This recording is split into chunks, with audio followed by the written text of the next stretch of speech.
It is very uncommon to have world-renowned dynamic speakers such as Rabbi Elias Obadiah to come down to schools and give over divrei chizuk, words of inspiration.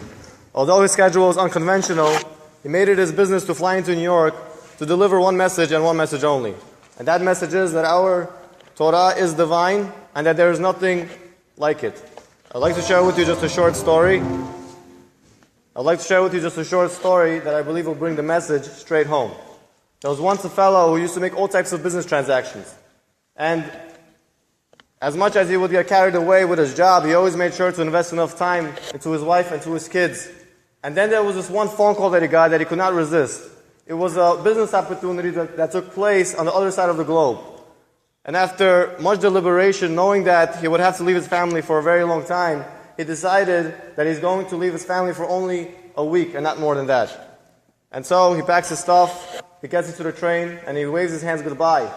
As he enters this foreign country, he starts making all types of business calls, meeting with all types of industries, coming down to all types of meetings.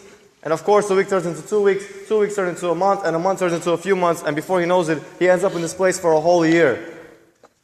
And he looks back and he remembers everything that he left behind. He remembers his wife, he remembers his kids, he remembers holding on to their little hands. And he says, enough is enough and I have to return home. And he starts running to the office and he starts putting everything into the luggages. And as he packs up and he's leaving the room and he's leaving his office, all of a sudden he gets another phone call.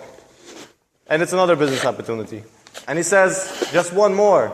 And another week passes by, another month, and a whole year all over again.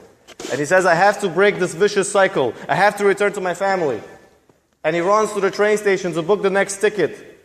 And he buys himself the last available ticket because he was running late. And as he's running towards that train, he sees the train is moving and the momentum is going. And he starts screaming, stop the train, because he knows that if he does not get on that train right now, he will never get on that train. And the conductor sticks his head out and he sees this poor fellow running. And he says, just drop the luggages and give me your hand. Just drop the luggages and stretch out your hand and I'll pull you in.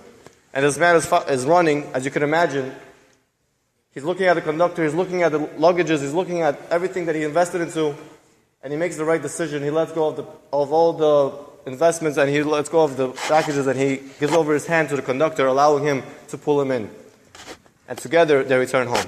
This is the story of every one of our lives. We get so carried away with all our outside influences.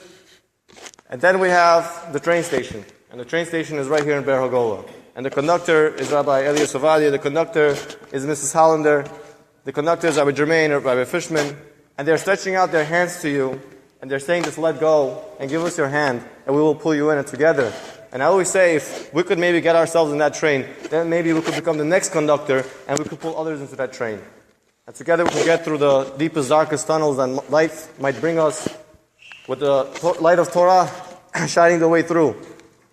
Making that one step at a time to our ultimate redemption, where our true home awaits us, the Beit HaMikdash. And with that being said, it is a great honor, a real privilege, and a zechut, a merit, to introduce to you Rabbi Elias Ovadia.